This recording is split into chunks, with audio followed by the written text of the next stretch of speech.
Hey, yeah, what's up? This disciple Marshall Occurrence Rain back up in this anti-Illuminati all day, anti-America all day.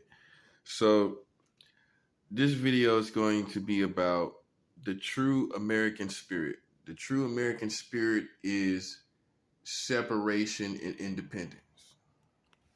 The true American spirit is separation, the spirit of separation and the spirit of independence. Right? Now, I'm talking about as far as the people that came from England. They came here to have, as they put it, freedom of religion. And obviously they separated from their home country. They were independent of their home country. So if you find someone like me and others that are starting to separate and starting to be independent, that's the same energy of America. That's the same spirit of America. That's what got them here. They separated from their country. They did not agree. Obviously, they didn't agree with their country. And they were independent, obviously, of their country. So I have the same spirit and energy that made what America is now. That's a 7.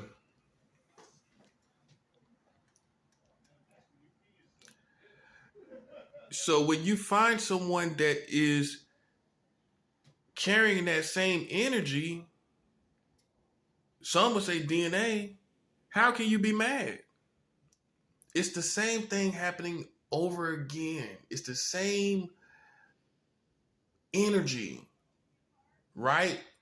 That is causing someone that has the same uh value system, integrity, mindsets, principles of Americans to do the same thing that they did to get here. So basically, the American spirit is doing what it did to get here again. It's doing the same thing.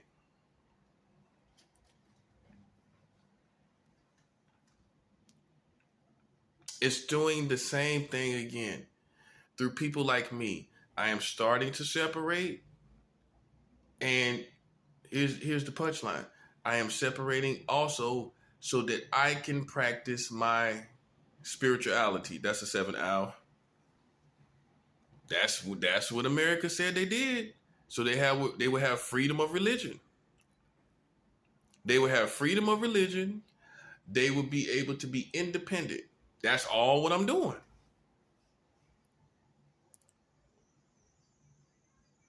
And so I say all that to say this: when you as Americans that really understand what you really are, when you understand who you really are and what you really are, then you can't be too quick to judge someone that is separating because of their spirituality and separating from this system and being independent on their own, because that's the same spirit, that's the actual raw energy of America. That's what got you here. That's how it started. That's literally the energy. That's what motivated you. That's what physically brought you here. That was literally your energy. Separation and independence. Separating from a country. That's the part that I'm putting emphasis on. Separating from a country for spirituality and to be independent, right? On one's own. That's the same thing I'm doing.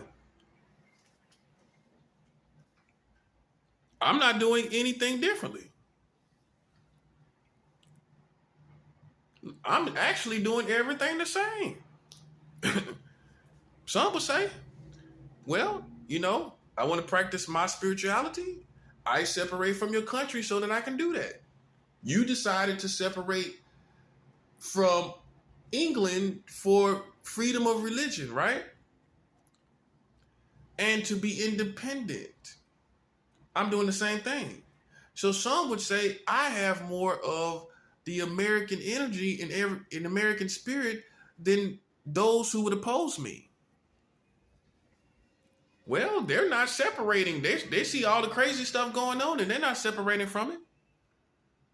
So it looks like America ironically is opposing someone coincidentally that is carrying the same spirit that they started out with. Okay?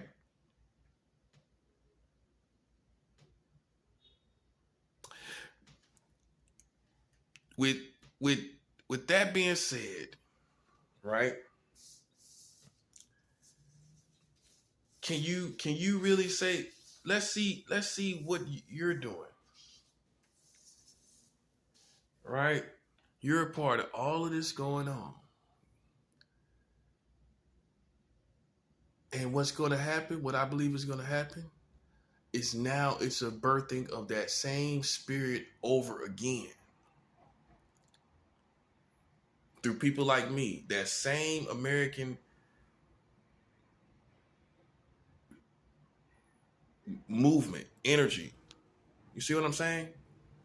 To pull you, to pull to that will keep America alive.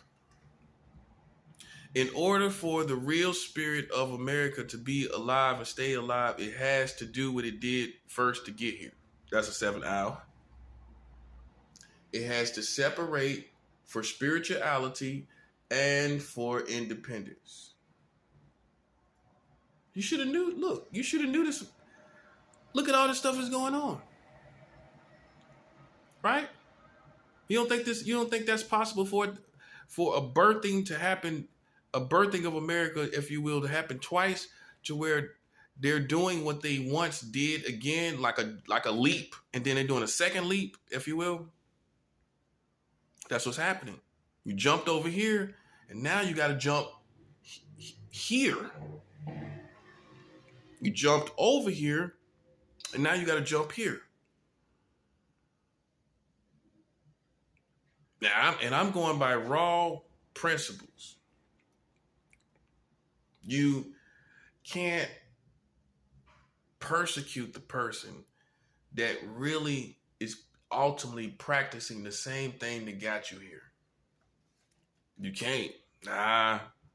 Because if you really listen to me, I'm separating based on my spirituality, and I'm separating and I'm practicing separation as if I'm not here in this country, and I am being independent of this country. And ironically for America, that's the same spirit that you have. That's how you got here.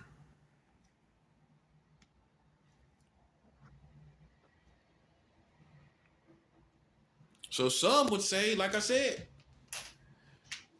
I'm more American than you are, because you going along with the show. You going along with everything that goes on, and you think that's what it means to be American. And what it really means to be American is to be separate, independent, and separate to practice one's spirituality. That's exactly what I'm doing. Right or wrong.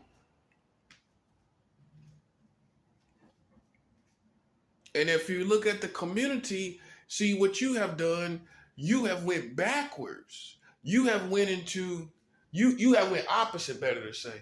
You have went opposite to say, okay, my being a part of America is being all for everything. That's not how. You see what I'm saying? That ain't how you started. If that's the case, if that's the true spirit of America, then you wouldn't have got here. Because what England was doing, you would have just said, "Well, we gonna be united with all of that. We gonna go along with all they doing." That's not the real spirit of America. That's not the real principles of America. You have now become the opposite of what you used to be. That's a 7. You have become the opposite of what you used to be. Now you're not separating. Now you're just going along with everything that's going on. Now you're trying to just bring it all together. And the only way you're going to be great, like Donald Trump talking about, great again or great, is that you must once again separate for spirituality and separate for independence sake from this country. So again, America has to come out of America to be America. I know it almost sounds like an oxymoron, but in order for America to remain America, America has to come out of America. And that's what I'm doing. That's exactly what I'm doing. And I'm giving you solid reasons why. You got 44 states for child marriage. As far as my religion, which is Christianity, you know gay marriage is against it. I am separating concerning my religion, concerning my spirituality. This is the part where people cannot be ashamed of. You can't be talking about, well, religion and, well, it's a touchy subject. Well, from how I understand it is, that's one of the main motivations why Americans came here, for freedom of religion. See, you can't leave that part out. You can't leave it out. You cannot leave that part out. You can't be like, well, let's talk about the other stuff. Let's talk about the independence. You can't leave none of it out. All of it makes it what it is. And see, you on life support, because you know what? You trying to please everybody. You trying to please every single group of people, whether it be the gay the people, whether it be not saying what needs to be said to black people, not saying what needs to be said to white people. See, black people got to get it too. This is part of the American spirit. I got to come out of you in order to keep what's black here. It's going to make sense. It's going to make sense. Because if I don't come out of you, out of what you call black America, we ain't going to have nothing. We ain't going to have nothing because there's too much killing going on. We ain't going to have nothing. And white America is lollygagging. They only give policies when it comes to leadership. They only give policies out. That's all they do. They ain't bringing about no real change. You got to come out of them. And they the ones that made, white America is the one that made 44 states with child marriage. I'm pretty sure it was them. It wasn't the Asians. So the Asians put 44 states with child marriage in America. The Asians didn't. The Asian Americans did not do that. Did the Hispanics and Latino Americans do that? Did they put 44 states with child marriage as family oriented as they are? So we see the reason why I do this, because we have to break things down to tribes. So that we can properly address each issue. If you don't break it down to tribes, then you're gonna be blaming just Americans in general for 44 states with child marriage, and we know better than that. Well, we know it wasn't the Asian Americans that did it.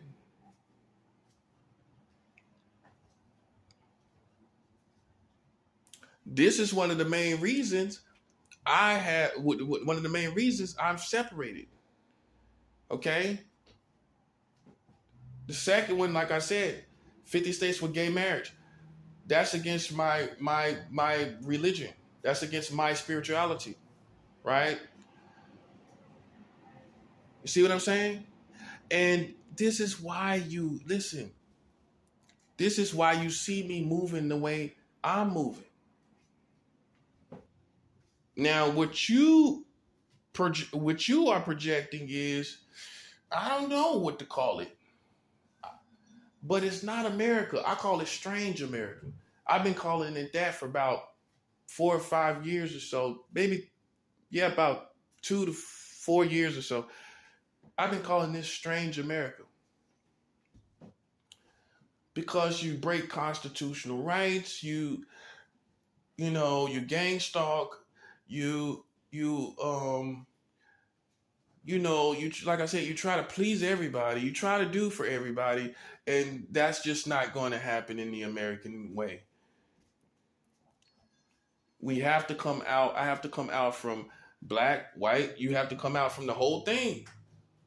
Because what the African American community doesn't understand is they're in trouble too because of all the killing. How is it ever going to stop? How is the mindset going to ever stop? How can you literally stop these young kids that's 19 and 20 years old? How can you stop them from blowing people's heads off? You have to become independent and separate from it. You have to not identify with that.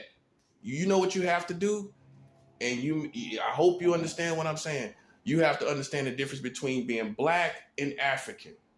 Now, we can use black here and there, and not always say African American. But black is just by complexion. African is by the soul.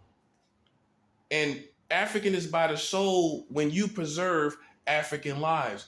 If you don't have a mindset, doctrine, and teachings to preserve African life, then you cannot say you're African. Well, how can I say I'm African and I'm not preserving Africans? The better question say, who has the privilege of saying they're African and you're not preserving African life and African thought? Who has the privilege to say that? So you see what happens? You have to come out of those who are black and you have to remain African. And it will be a painful process, but if you don't do this, what are you going to have? What you're going to have is you're going to force some Republican to come and take advantage of this. Listen to what I'm saying. Some Republican is going to eventually come and take advantage of the fact that you're killing each other so rapidly and take your freedom and put you in captivity. And what can anybody say for you? What other race of people can vouch for you? How can they vouch for you when it's true that you killing people? So therefore, you get put under curfew in martial law. It already kind of happened. And what could you say if they say, "Oh, we're gonna put the ghettos under a type of martial law or curfew"? What if some cold-hearted Republican does that? What can you say? With all the killing of kids and all of this. So in order to preserve your community here in America, you have to distinguish yourself from blacks. And you have to remain African. And listen, you got some African thugs here. I'm not saying if you necessarily even a thug, we got to separate from you. Or if you a gangster, we got to separate from you. I'm talking about people that do not preserve black African thought. They don't preserve African thought, African lives. They do not preserve life. Because if you don't do this, I'm telling you, if you don't do this, your community is going to be in danger of captivity. Because eventually someone's going to come along. You know this. some cold-hearted millennium type of robo president. You get the picture I'm painting? Some robo Republican president that has no heart and just decide to put you in captivity and could be racist and take full advantage of it. Racist people can take full advantage of the fact that you're already killing each other and take your freedom. Now you heard what I said.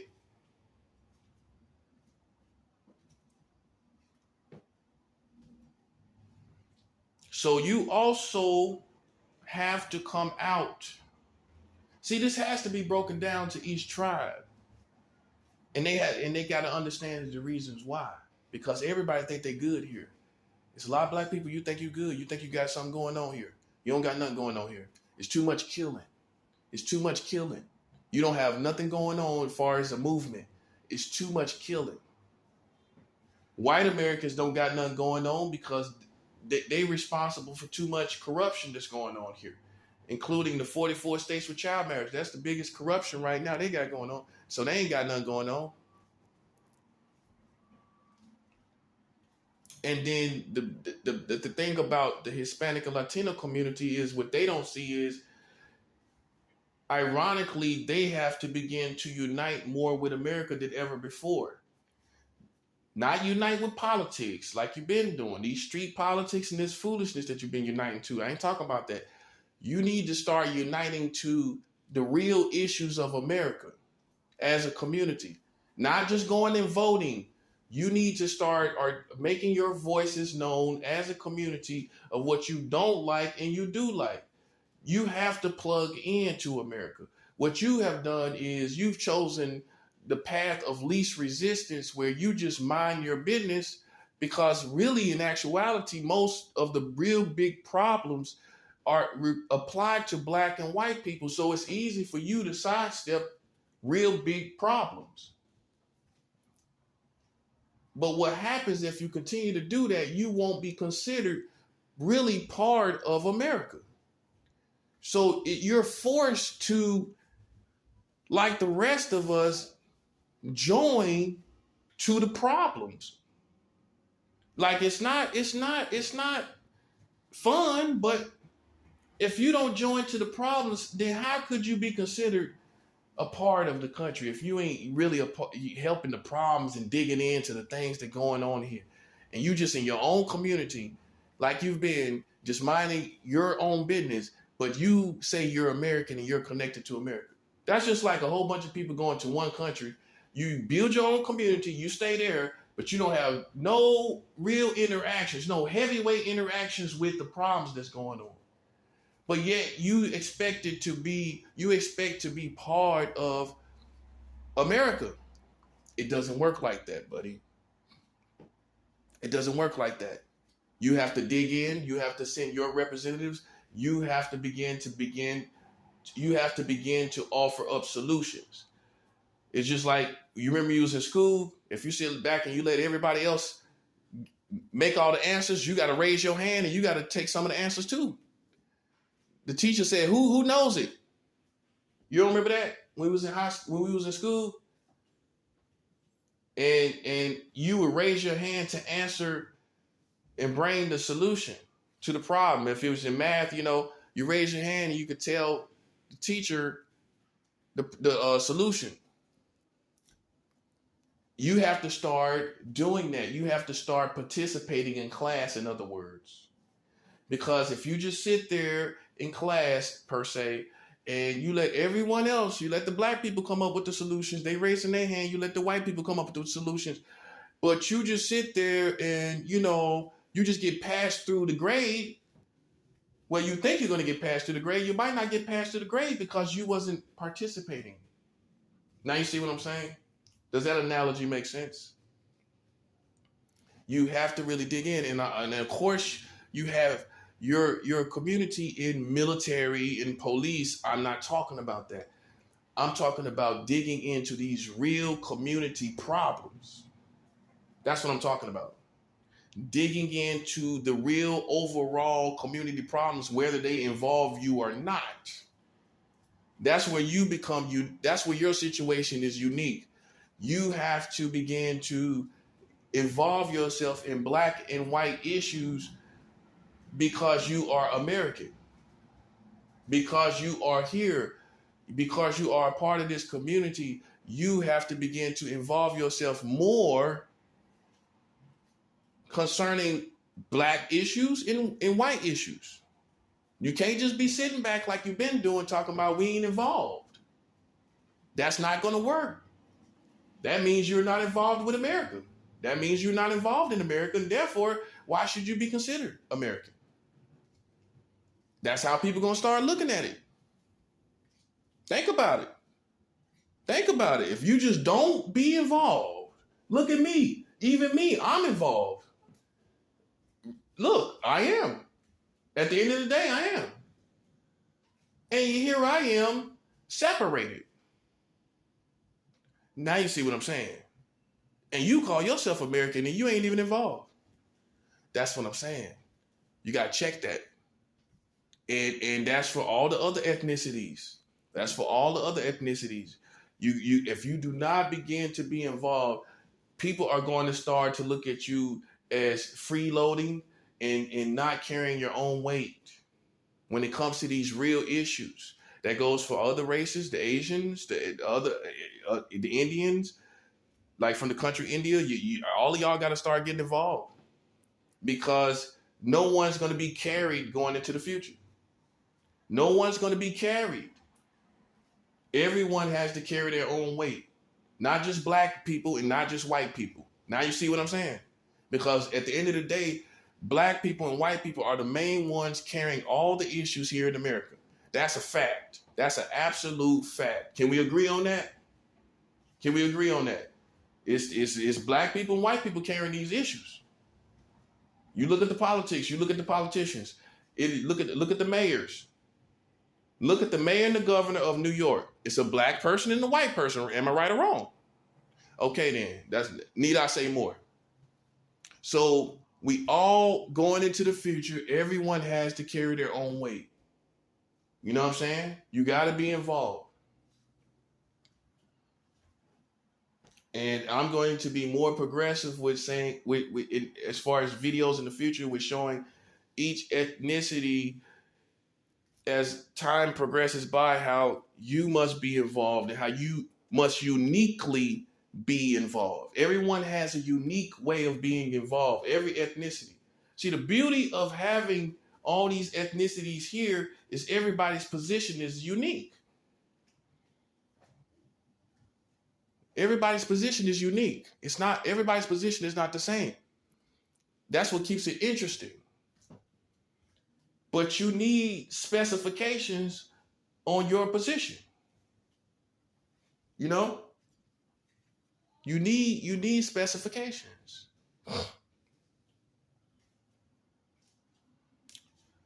So,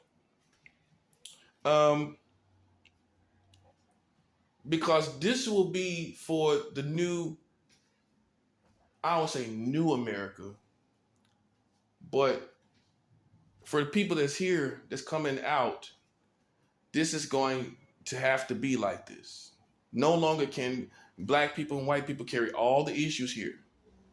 Black people shouldn't be having to be the only ones to defend black injustices.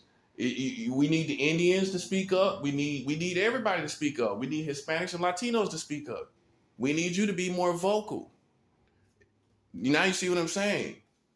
You know, it should not be black people the only ones talking about the injustices that's going on to your fellow Americans. You claim to be American, you know, you should make sure you say something for your own sake. Actually, make sure that's not your family. Because these racist people here don't care. See, what we should do is move out of this, what we call America, so that we leave behind the racist people.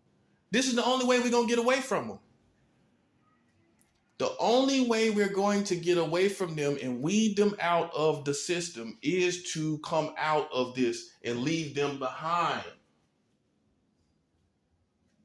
We have to leave them behind. Now, this is where it gets complex. Okay? How do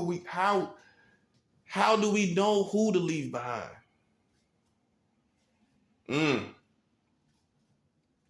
already showed you among the blacks, the African Americans, who to leave behind. Everybody killing each other and all of that. We have to have leaders among the African American community that begin to properly chastise, the proper individuals and communities. From my understanding, in African culture, if someone was weak, they were left behind. If this weakness of killing continues on, what are you gonna do? What are you actually gonna do? You're gonna keep saying that's your people, that is not preserving your life. You're gonna keep saying that's your people that's not looking out for your best interest, that's robbing you, that's more of a threat to you than anybody else. You're gonna keep looking at it like that. You can't count people that even in your own family, your own blood. How long you count people that's in your family as family, and they keep killing you? Hurting you, harming you, beating you. Eventually, you have to separate from them, even people in your own family. But you have not practiced this position with the African American community because you think that means you lose your identity.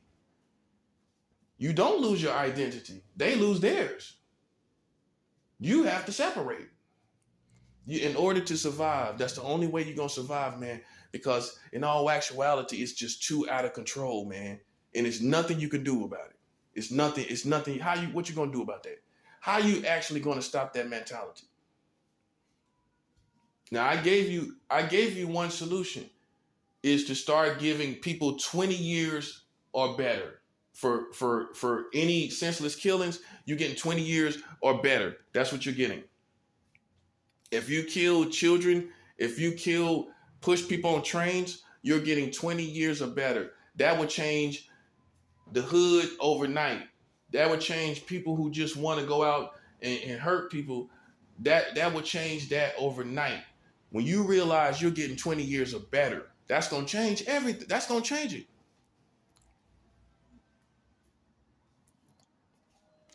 I'm giving you solutions. And that's the only way, because you have to affect the crime psychological of the crime world in order for that to change. If people know they're going to get 5 to 10 years and up for parole and maybe 7, they ain't going to change. You have to affect, through severe punishment, the crime psychological of the community, which means you have to start giving more severe punishments of 20 years or better. If you don't give that, you can expect it only to get worse. The only way you're going to stop gangbanging and all that in the black community is more time in prison. And I know it's a touchy subject because a lot of laws have been stereotyping or profiling of black people. But when you come down to preserving your own people, you have to make an executive order decision. You got to. And the only way it's going to change, when you see you losing people like these rappers out here and everything like that, when you losing people like that, famous people that's gone, man, it's 20. You got to give people 20 years, man. That's what I'm trying to show you. If you don't do that, you're going to keep losing the best of your people. I'm telling you, look at it for what it is. You've been suffering since Pac and Biggie. Since they died, you've been in mourning from losing just losing people like that. You know, it's never stopped and it's continuing. And the only way it's going to stop, 20 years or better. That's it. 20 years or better, man.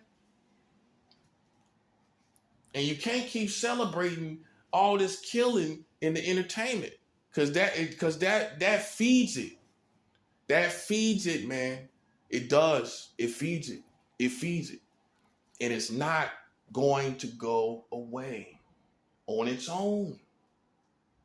When you're feeding it and you're feeding the mentality of these young kids hopping out of cars and shooting at people, you ain't gonna change that when you got all this entertainment out there. And I'm not gonna put out no names. You know all this gangster stuff y'all watching. But yet you want to stop the violence. Well, you got to stop the entertainment. You got to stop making violence on black people entertaining first, appealing. That's the truth. That's why the clash is between the righteous African tribe and the wicked African tribe. I told you this. The righteous African tribe is speaking through me. The only way you're going to change all of that mentality is you have to stop making it appealing to take African life. You can't be making it appealing, be talking about, oh, well, we trying to stop it. But you making it appealing? Really? Okay. You're making it entertaining. Think about it now. Think about the psychological part of that. Think about it now. You know who you are. You know how strong you are to not go do what people do on TV, but everybody's not like you. That's what you have to keep in mind. You have to have the ability to know that other people don't think like you. You have to understand how other people think. You can't just be talking about, well, I wouldn't do that. Well, you wouldn't do it, but other people are influenced by it. It appeals to them. It makes them want to emulate it. I'm sure you understand that. We all emulated the street life a little bit. Right? So the Americans, there's many tribes that have to come out of what we have here. All of them. And this is the true spirit of being American. You got to come out. You have to. That's the only way you're going to survive. And I've already begun to do it. And you're persecuting me for doing it. But it's the same spirit that is here that got this going, what you call America. The whole thing that got this going was separation concerning religion and independent from a country. And hear this part, a country that fed them, a country that clothed them, a country that helped them live. They still had to separate. They still had to say goodbye. So, and some people can say, well, they would, I'm sure some people say, well, they were traitors. They left us after all we fed them and how we fed them and did for them. But you wouldn't be who you was if you did not separate from that. Whatever it was over there, if you didn't separate from that, you wouldn't have this. So you have to make a decision. You might have to make executive decision. Okay. Are we really going to survive as America? That's why I don't consider myself optimistic. I consider myself a realist, a spiritual Christian realist. Okay? You have to be real. Are you going to survive? With all this killing, all these crazy people from all communities, how are you going to survive? Going into the future, letting this be a big circus until the end of the world? Where is everybody jumping around and killing and all this? You're going to let it be a big circus until it's all over? Or are you going to start handing out 20 years? That's coming out of the system that you have now. The system that you have now never done it. You have to give 20 years.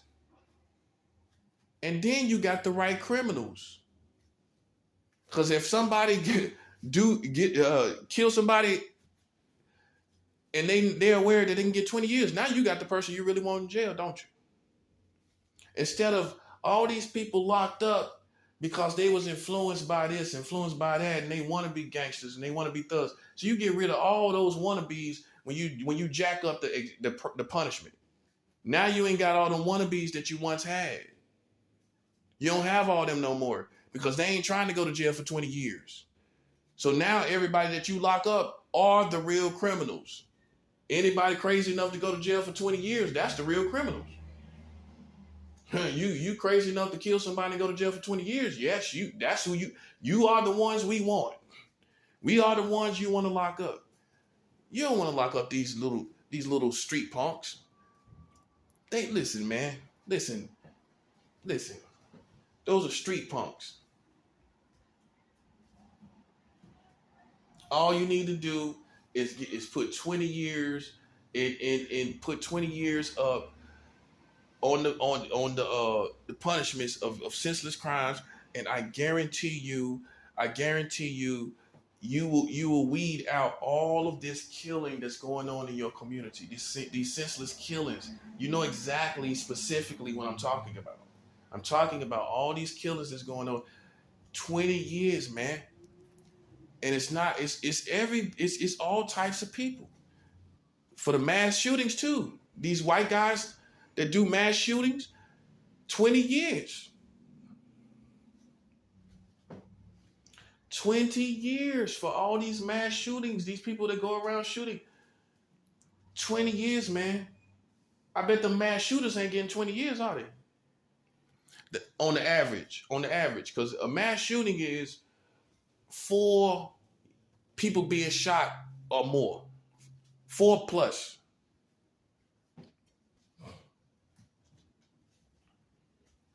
4 plus. Right? They have to get 20 years. Period. You're not going to change some guy that goes that far to do what he does with 5 and 8 years in prison. It's not going to happen like that. In order for these mass shooters to stop doing what they're doing, you also have to have the standard at 20 years. I guarantee you, people sitting in their room thinking about going and shooting up some type of store, they ain't gonna do it. If they know they're gonna get 20 years,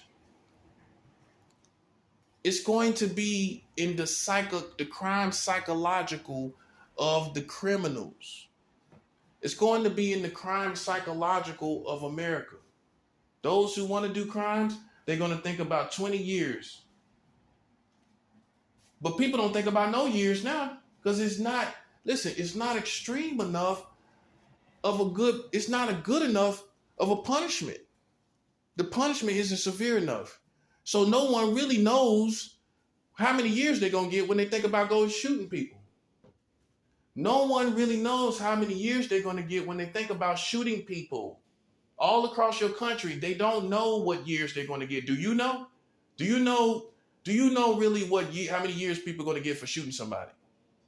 You don't know, do you? Neither do I. We don't know. We have to go through the whole criminal process, the court process. You can't say how many years they're going to get.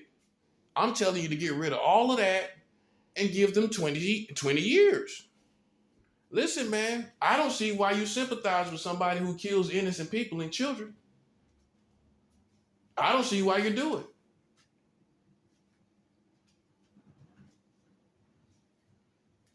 And those children are not coming back. Those children didn't get a chance to live life. And you still sympathizing with the person that did it? You shouldn't even want to see them. You want to see them sit down and eat? You want to see them sit down and eat a great meal?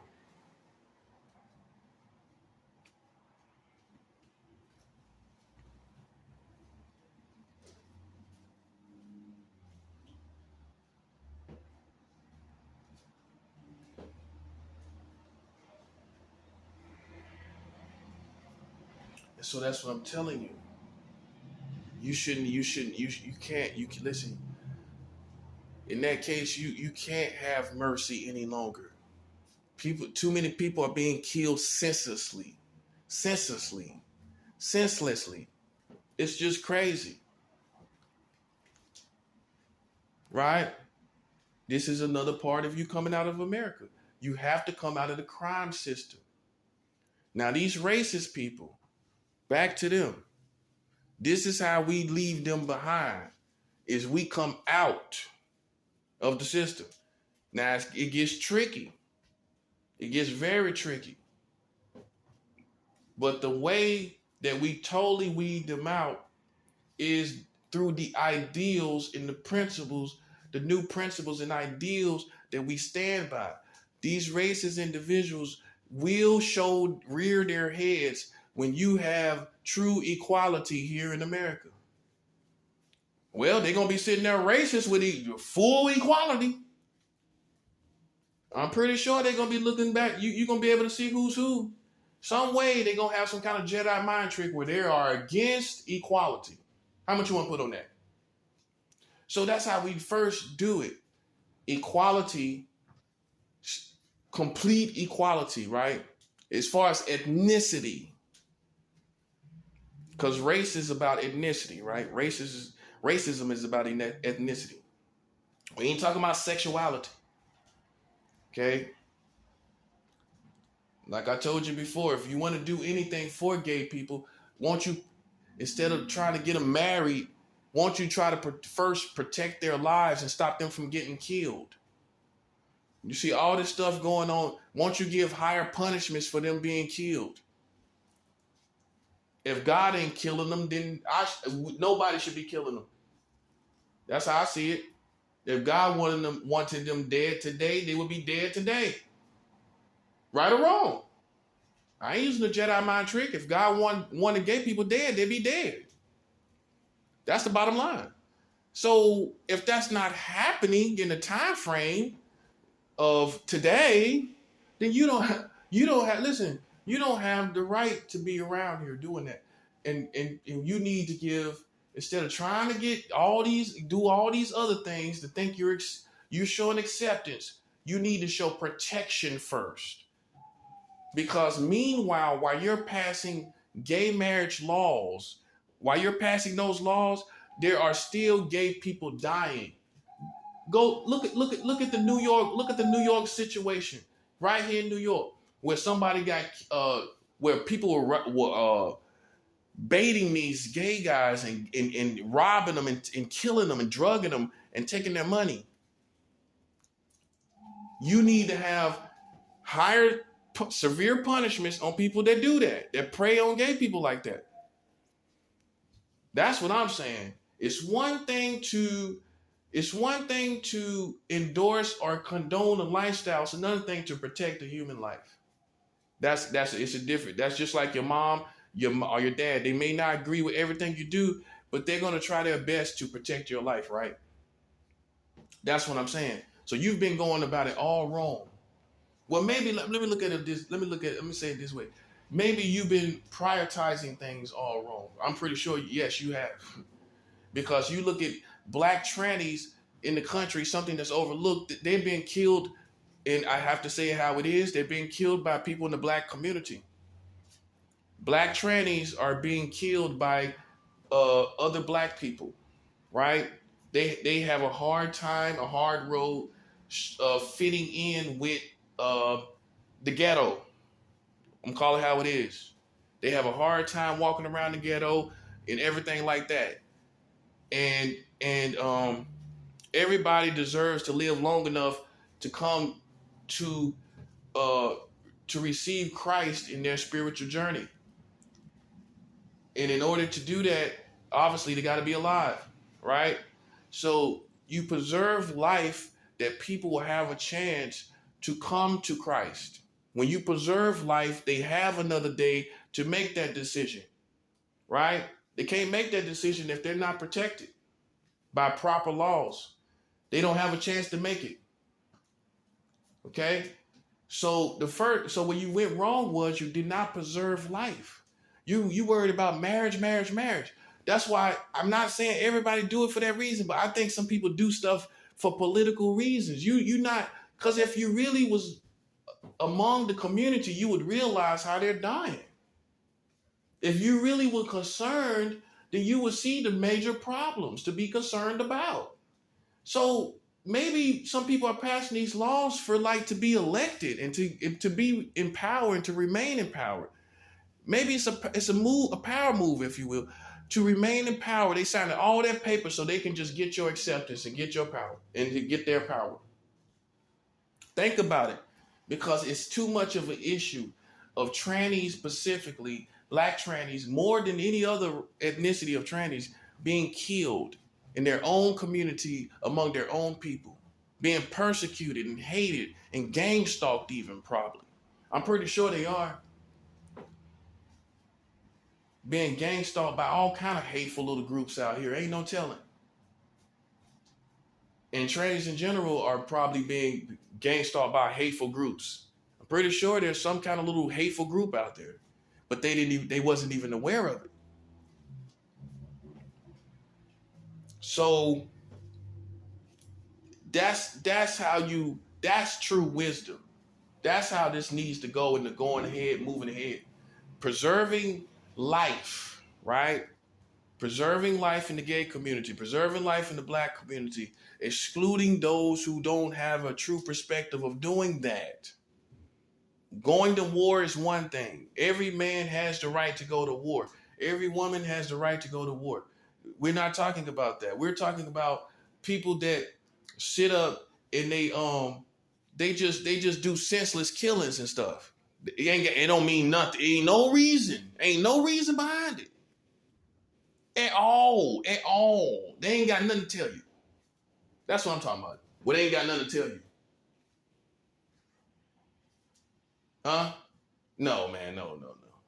That's what I'm saying. That's ridiculous.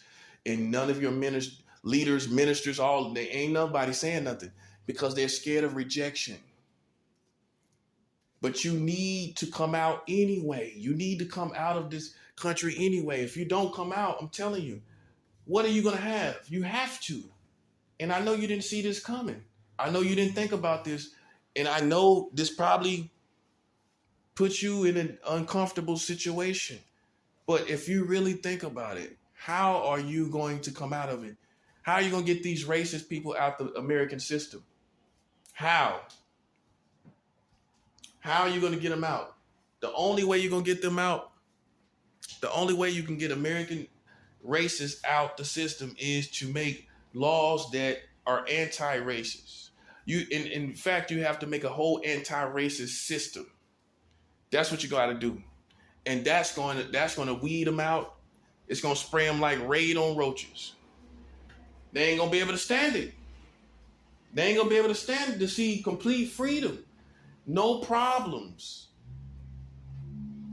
The African-American ethnicity all throughout politics. Because I have to say this, and it may not be, listen, the racist people the white people that are behind Donald Trump, as far as his movement, many of them are people that were upset about Obama being in office. They were. Where did they come from? How does he have this big, huge movement all of a sudden? He doesn't really say nothing worthwhile. He don't really say nothing great. Has he ever said something that you thought, that's interesting? Never did that. Never piqued your interest, did he? So how he got a full-blown movement with Southern people and he's from New York? He don't even act like a Southern man. So how he got a whole Southern man movement? That's a 7. They are the disgruntled people who were mad that Obama was in office. They were the bitter people seething at the fact that a black man was in office the whole time. That's the movement. That's what he capped. That's what he took up. He took up a whole people that was angry and about Obama being in office. Look at it for what it is. Donald Trump was in office right after Barack Obama. It was the counter. That's what it's called. Anybody that know fighting, anybody know about warfare, it's called counter. All the energy that was in America when the Barack Obama was in office, all of that is gone. You notice that? All that love in the air, all that black love, it's gone, ain't it? You know why it's gone? Because you put Donald Trump in office. You put Donald Trump in office. You put Donald Trump in office. His fault, his persona, his words, his perspective is to keep white up here and everybody in their place. He might not necessarily be racist per se, where he'll say a racist slur, but he has a different type of racist format where whites are up here and everybody's down there. Well, look at it for what it is. He came up in a time where he was around people that were rich, and white people that were rich and had money. And I'm pretty sure their conversation was, yeah, they're over here and we're over there. He was around people like that. Think about what I'm saying. Donald Trump has been around people like that his whole life. Rich, wealthy people that probably see white people up here and everybody should know their place. So he comes from an era where in geographics where everybody know their place, and that's why they wanted him there, so that after Barack Obama, they can put black people back in their place. Now you see what I'm saying? Now you got it. Now you see what's going on. And see, I knew this the whole time because God is with me for real. He shows me. He tells me when something stinks. I know when something stinks. And the whole reason Donald Trump is in office is he is a counter to the racial progress that Barack Obama made, that you overlooked. You overlooked that. You overlooked it. And that's the whole reason they're still trying to get him back in office. Make America great again is all for the racist people. That means white people up here and everybody else know their place. That's making America great again. He had to have a slogan, racist term, a code term for the racist people. That's the code term for the racist people. Well, making America again, any type of again for America is racist. Right or wrong? Any type of again, hear what I said? Any type of again for America is racist. It got to be. Going backwards is racist. It's all racist back there, buddy. It's all racist back there. You don't want to go back there. You don't want to go back down that street. Oh, that's racist. That's what you should be saying. You don't want to do no again. All that back there is racist. So that is race. What I feel is that's a subtle slogan code for the racist people. Remind you, hear this part. Donald Trump is a direct opponent of Barack Obama. Oh, y'all don't remember. Oh, you don't remember when Donald Trump got in office, was trying to stop Barack Obama from getting in office. Oh, you don't remember that, how he was riding them? Just like these racist white people ride black people when they're trying to do something. Huh? When they're trying to get into a new arena, who you see first? The racist white people, don't you? That's a 7 hour. That's the first people you see pop their head up when you trying to when a black man or a non-white person trying to get into a white arena where black people or non-white people have not been. The first people that is the opposition is the racist people, right? Boom. Told on himself right there. Why would you be riding that man like that? Donald Trump was trying to see if he was a real American citizen, and he was just riding them the whole time. He did not want to see no black president. Don't you get it? And guess what they did? They knew you don't think they knew he was put two and two together. You don't think they knew Donald Trump was a direct opponent to Barack Obama, and Barack Obama was just coming out of office? Come on, man. Glory to God. Barack Obama was just coming out of office. You don't think they had a mindset to think, The next guy we putting in here was just trying to stop this Barack Obama from getting in office.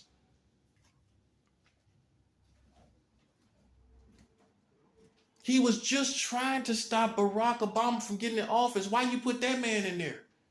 That doesn't, hear this part, that doesn't look like you're trying to continue some type of progress or some type of, you know what I mean? Like, okay, you know this man built certain things.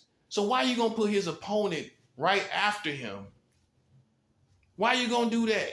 Which likely he's going to tear down his energy, tear down his progress. And vibrations are real. It was a vibrational counter too. Okay, we're going to put your enemy in there. We're going to put somebody who comes from the good old, what I call the good old country club, where the white guys talk down on all the other ethnicities. We're gonna put a guy from the good old country club in there. You know Donald Trump did. He was playing golf with all these white guys. Think they were talking well of black people when they were playing golf?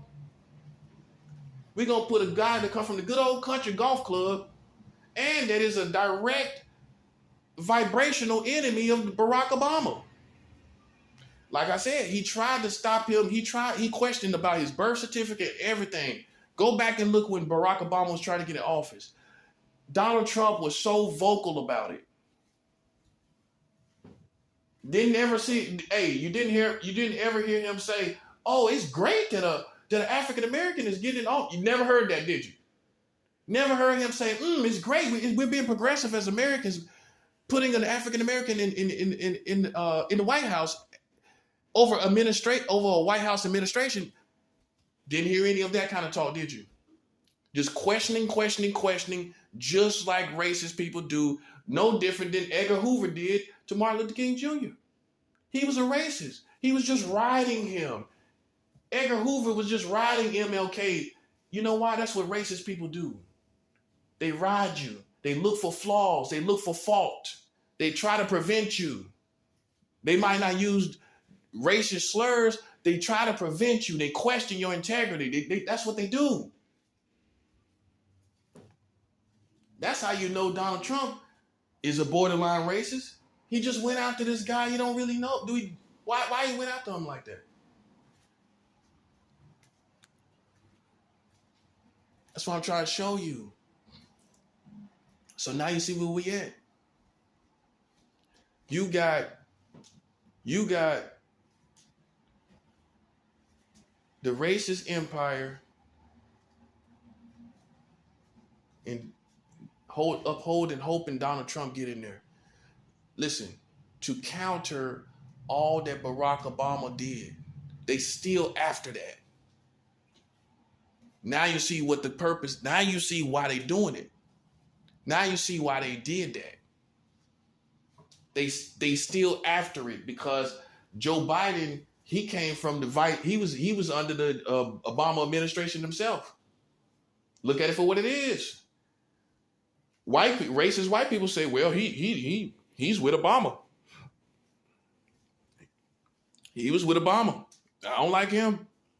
Right? So they still got work to do. And that's why they keep pushing Trump. It's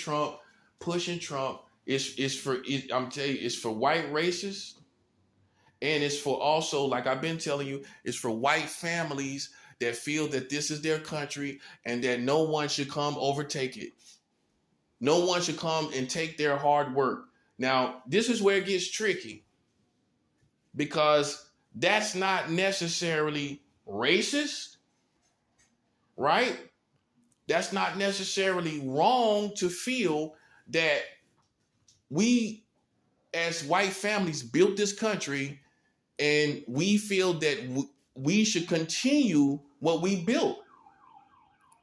That's where it gets super, super tricky, right? It gets super tricky. But here's how you handle that. The progression of what we have here is multiracial. So it has to involve other families because the efforts have been multiracial. The labor has been multiracial. The sweat, blood, and tears have been multiracial. So see, that's where you have to begin to incorporate other families that shared blood, sweat, and tears with your family. Now that's just, right? That's just. Because if you don't explain it that way, they will have the technicality of, well, our families built this. Why should someone else have it? Someone else should have it because they shared their blood, sweat, and tears. Other families, besides white families, had blood, sweat, and tears shared here with your families. That's only just and right. If you don't explain it like that, they'll use the Jedi mind trick and you'll lose. They'll tell you, we built this. Our families built this. How is it right for any other families and ethnicity to come here and take what we built? You don't see that happen in Africa. You don't see white people coming. You don't see white people at large coming to all countries in Africa and taking over Africa. Right? You don't. And if white people come there trying to take over it, they're going to say, we want African families to run Africa. Right or wrong, guys? Right or wrong? So you got to understand that Jedi mind trick that they'll use on you. They'll say, oh, well, and it's true. But they're using it. I'm using it for facts to show you and help you understand. But they will use it as a Jedi mind trick. That's where it gets tricky. Oh, it's a Jedi mind trick if you're deceived. Or you just want me to say deceived?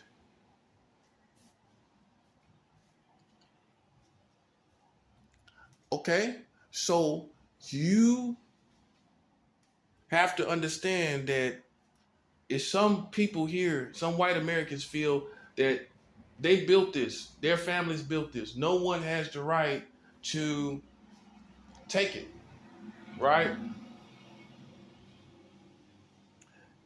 And see, my particular life, I think God gives me, I don't know if he speaks through my vibration, because I'm 4 different types of African, and I'm English. I'm part English. I'm 4 different types of African. I am part English. Literally, I'm not Irish. I'm English. And no disrespect to Irish, but I'm just saying, because when you say English, some people may think you're just saying white.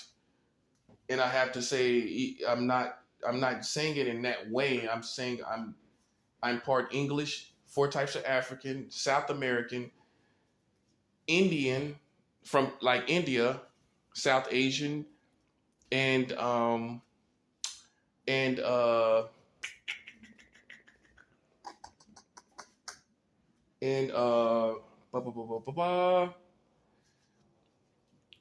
type of Asian. I can't think of it right now. But I am a type of Asian as well, right? So, with that being said, with all my ethnicity, maybe sometimes God speaks through my vibration. Filipino, that's what type of Asian I am, right? So, Filipino, 4 different types of African, English, South American, South Asian, Greek, also, and South Italian. That's why I say all that to say I can speak up for. I speak for everyone, basically, right? I was supposed to be a gift to your community, but for people that don't understand spiritual warfare and they don't understand the satanic kingdom, which is real, you don't understand why there's been so many wars and why we're at the place we're at now, because I had all these solutions. God was going to speak through me and give you solutions. Now you see why I was attacked, by even a family member. Now you see why. Okay? It's jealousy. It's envy. If it's not that, it's just the satanic kingdom. That's what it is. And now you see that. Now you understand. But that's the only way you're going to survive if you come out. If you come out, you have to come out. And that's what I've done. I've separated from things that I know are not of God, which is separation of religion, and I have come out of the country, right? And this is the real American spirit, and that's the only way you're going to survive and remain American is to come out of this country. Okay, that's the only way, because you have to come out in more than one way. I showed you. Review all the information that I gave you. You got to come out by your many American tribes, most of them here. You have to come out of the center point of your American tribe, because there's too much going on with the whites. You got to weed out the races. Among the African Americans, you got to weed out the people, the African Americans that are killing other African Americans. Okay, they got to come out of that. Hispanics and Latinos have to come out of being comfortable in their own communities and begin to take up the problems and share the problems and share the true community workload of problems, not just the physical work, not just the obvious work. You have to share the racial problems here. You have to share these parts to be a part of America. That makes you a citizen here when you see what's going on as a citizen here and you are involved as a citizen here. Okay, that's what people respect. Okay, getting involved. That's what people respect. Not just working, not just having a work ethic. You proved that. But now you have to have a work ethic as far as getting involved with the community problems on a larger scale than you have been involved in the past. And that being said, that's for the rest of the ethnicities as well that I did not name. All these different ethnicities that are just here. If you are Jamaican, your community need to pull up too. When you see black people being shot down, we need to see a Jamaican presence. You understand the difference? There's obviously probably Jamaicans within the crowd, but I'm talking about showing the flag. Show the flag so you can see, so we can see that you're a part of us, that you are sharing in the problems. Same thing with the Mexicans. Wave your flag to show that you're here. That's what we need to start doing. You need to start waving the flag of your nationality, right? So that people can see that you're standing with the problems, that your community is standing with the problems. Otherwise, man, look at how many people are not involved. Look at all these ethnicities that are not involved. Now, imagine if they were right here in America. Imagine how much we could get done if these racist white people and borderline racist white people begin to see all the different nationalities standing together against inequality, instead of black people just standing out there. Now you see what I'm saying? And that's how I look at it. You got to be involved, because people start to lose respect. They start to say, hey, you're not involved in our issues. You look at it for what it is.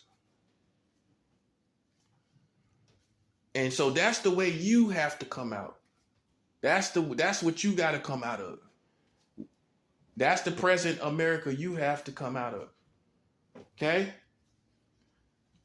Okay? And listen, it's painful, but this is the only way. And this is the true spirit of America. You got to come out. You got to come out. You have to come out. You have to come out of this. Because it's already, and I'm going to do a video on this too. America has already went through the 3 stages that all great empires go through. Every great empire goes through a golden age, a Genesis age, a golden age, and corruption. Again, every great empire, Rome went through it. A Genesis, golden age, and corruption. You see where you at? You're not at the Genesis, America. Some people say you're a young country. No, you went real fast. You went real fast and you aged real quick. Because people paint it like, well, you're a young country going through temper tantrums and all that. No. Your innovations and technologies and cultural progressions speeded up your age process. So you went like the speed of light as far as your age goes, and you've already come through your Genesis age, your golden age. You're not in the golden age. Can we all agree this is not the golden age of America? Now, you could talk about technology. I'm talking about community.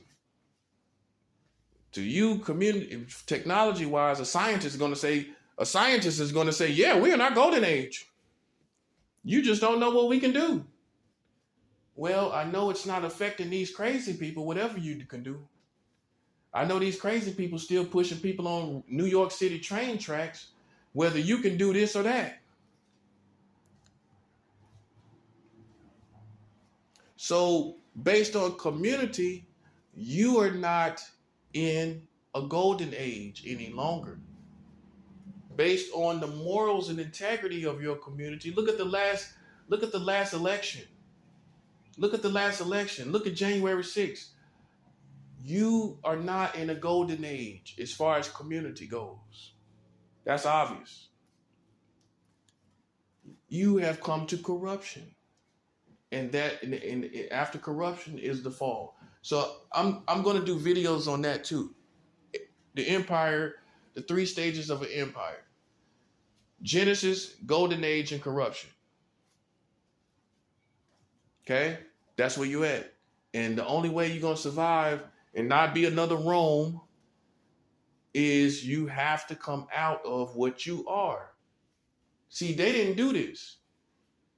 If you just sit here, the obvious is going to happen.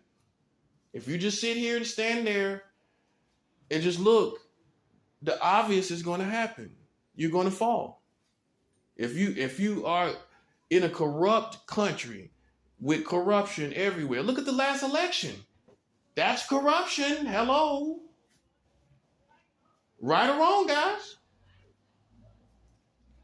The last election was corruption. Absolutely.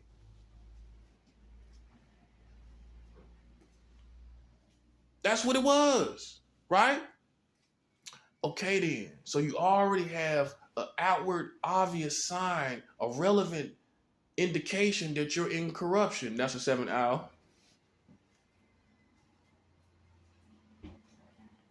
You already have an outward indication, a relevant indication that you're in the era of corruption when Donald Trump tried to steal the election. Right or wrong? And he talking about make America great again. And he trying to steal the election. Man, you can't be serious. And I don't know what he want to get back in there for. He ain't did nothing the last time he was in there. What did he do the last time he was in there?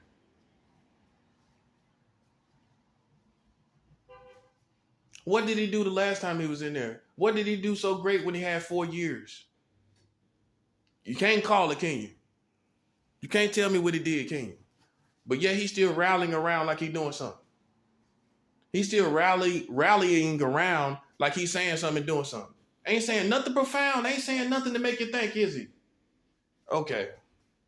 I don't see what he wanted for.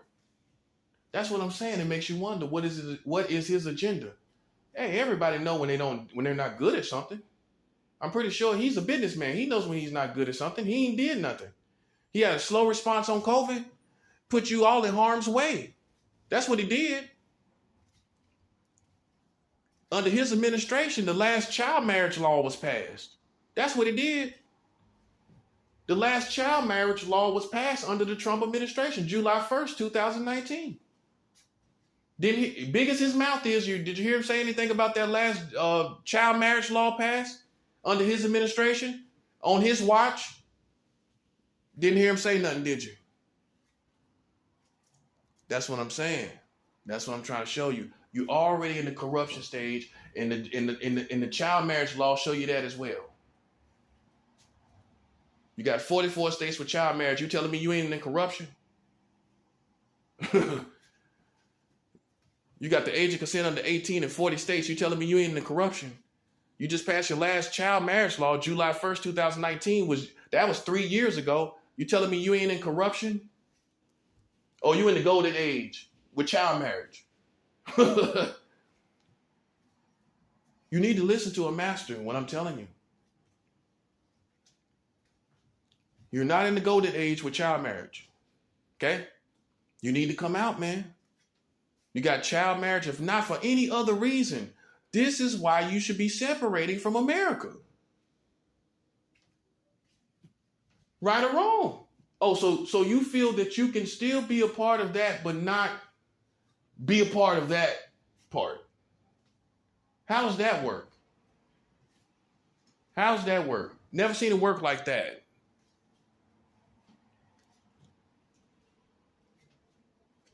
Where you get to pick and choose. How can you be a patriot of a country that has 44 states with child marriage? You have to come out. You can remain what you call America, but you can't remain in the system that you have. You have to come out just like you did when you was in England, keeping who you are and going somewhere else. This time, the movement is not geographical. Now you understand? You have to come out of the system. Now you see what I'm saying. That's it right there. You have to come out of the system and go into a new system. And if you don't do it, what you think is going to happen? What you think God is going to do when you can just pass your last child marriage law 3 years ago? All you politicians, all you famous politicians, does Sarah Palin know about that? Does she know about the child marriage law? Huh? Do President Barack Obama know about the child marriage law that was passed 3 years ago? Do the Clintons know about the child marriage law? Do the president administration know about it? Joe Biden and does he and Kamala Harris, does she know about child marriage that was passed under the Trump administration? You have to come out of this system. You have to. Because this right here, listen to this. This last child marriage law was passed 3 years ago. Don't tune me off now. Listen. This last child marriage law was passed 3 years ago. 3 years ago, everyone think the same way that they do now. Everyone here, 3 years later, feel the same way they did 3 years ago. Everyone is against child marriage. Most people are deadly when it comes to people who harm children, right? Most people are pretty murderous almost, right? But yet here you are with 44 states with child marriage, which is nothing but a Jedi mind trick, because child marriage is not a real term. How is there such thing of a child marriage when a child is not capable of having a marriage? It's a Jedi mind trick. Don't you get it? You telling me it's not a Jedi mind trick? So how is it a real term then?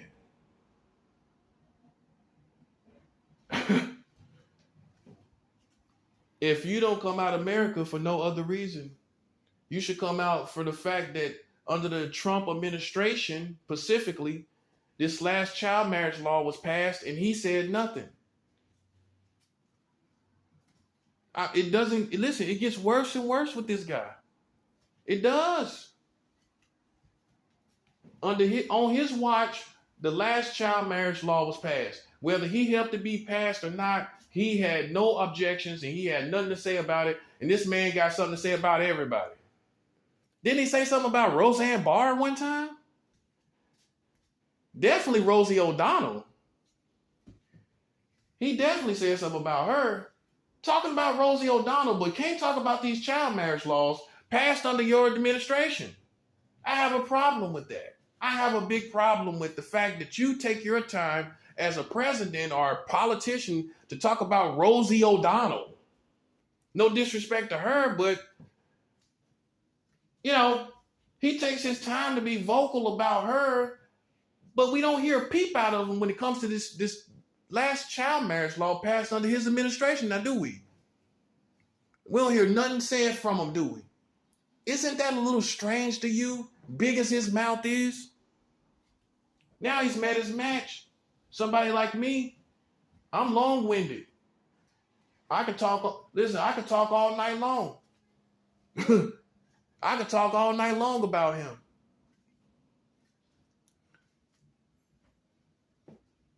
Child marriage law passed under his administration. He ain't got nothing to say.